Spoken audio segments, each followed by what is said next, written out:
The exam paper lay on the table like a cruel joke. Red marks everywhere. Big circles, slashes, and a giant F at the top.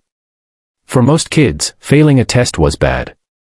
But for Ryan Parker, son of one of the richest men in the city, it was devastating. Not because he cared about the grade, he didn't, but because everyone else did.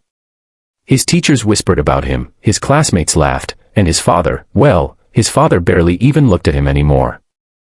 Ryan had everything money could buy, the latest phone, expensive sneakers, even his own driver. But deep down, he felt empty. Every report card was a new wound, and each failure reminded him of one truth: he was living in the shadow of a man who only believed in winners. His father, Edward Parker, built an empire from nothing. He was the type of man who believed success was everything. A Parker never loses, he often said. But Ryan was losing, again and again. The boy who should have been a prodigy was becoming a disappointment. One evening, after yet another failed test, Ryan stormed into the mansion's library. He grabbed a book, slammed it shut, and threw it across the room.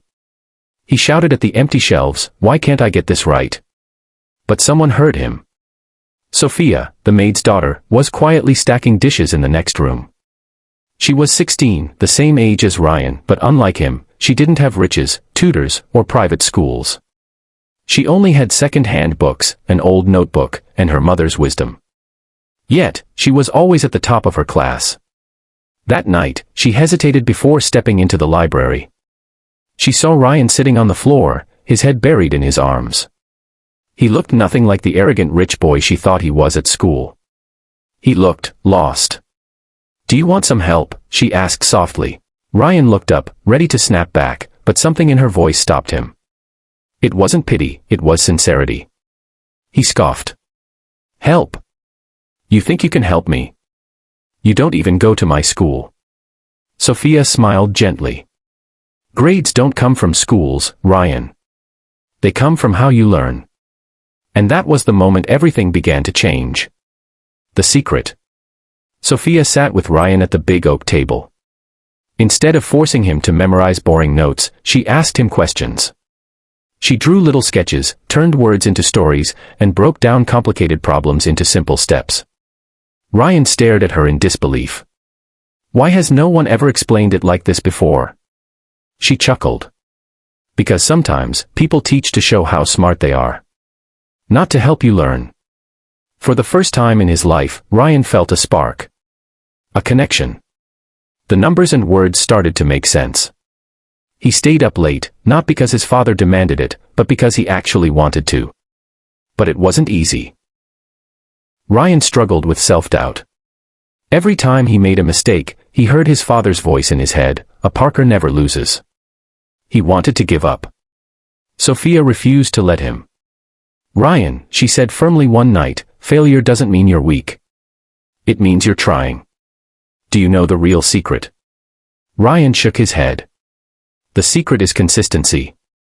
Even small steps every day make giants out of ordinary people."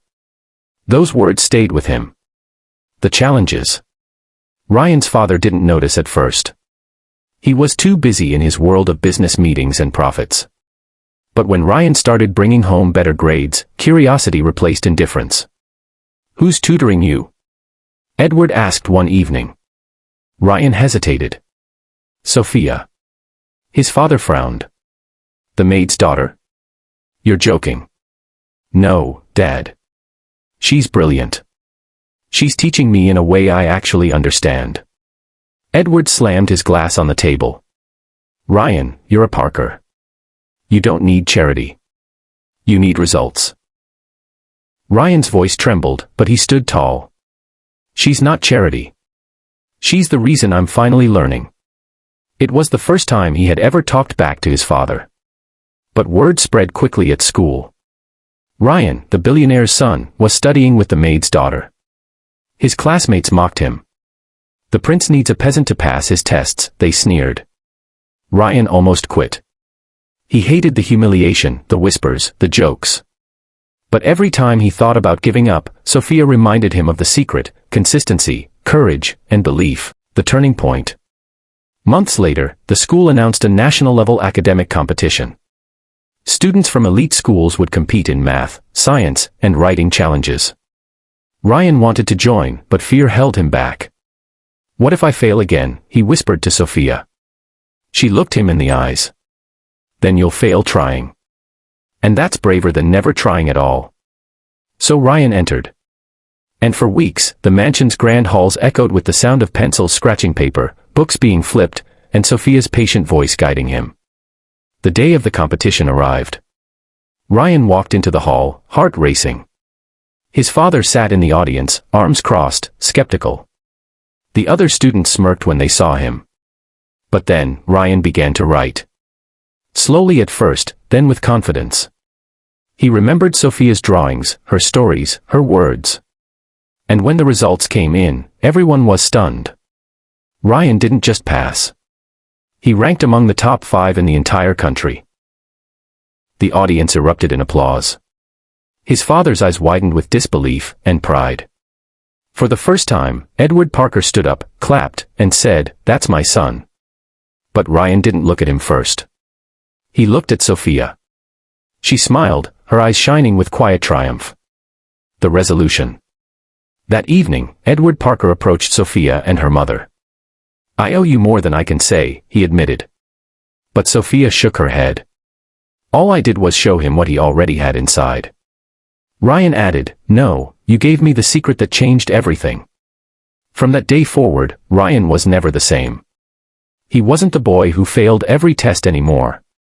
He was the boy who discovered his strength, not through money, not through privilege, but through patience, friendship, and the courage to keep going. The message. And that's the secret Sophia taught Ryan, the secret we all need to remember.